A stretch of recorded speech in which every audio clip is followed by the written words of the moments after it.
Asia cup boycott کا شور مچانے والا بھارت آخرکار پاکستان کے سامنے جھک گیا اور ایشیا کپ میں پاکستان کے ساتھ کھیلنے پر آمادگی ظاہر کر دی۔ گزشتہ مہینوں میں دونوں ممالک کے درمیان فوجی کشیدگی کے بعد بھارت میں ہندو انتہا پسندوں کی جانب سے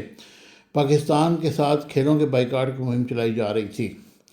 تاہم کرکٹ ماہرین اور تجزیہ کار پہلے ہی کہہ چکے تھے کہ بھارت کے لیے پاکستان کا بائیکاٹ کرنا محض نعروں تک محدود ہوگا، کیونکہ کوئی بھی ایسا قدم اٹھانے سے بھارت کو بھاری مالی نقصان اٹھانا پڑ سکتا تھا۔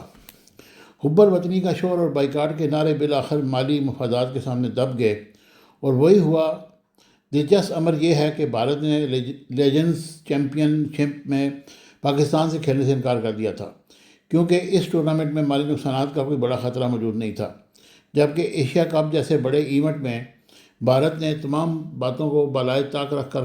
کھیلنے پر آمادگی ظاہر کر دی۔ بھارتی بورڈ کے سیکرٹری دیوا جیت سائکیا نے این ڈی ٹی وی کو دیے گئے انٹرویو میں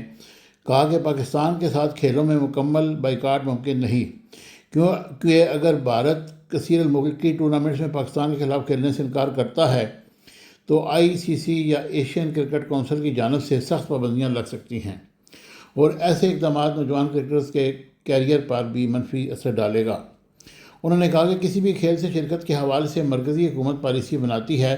یہ فیصلہ بڑے احتیاط سے کیا گیا ہے تاکہ قومی سطح کے اسپورٹس فیڈریشنز کے لیے آسانی ہو اور وہ اس کے مطابق کثیر ملکی ٹورنامنٹس میں شرکت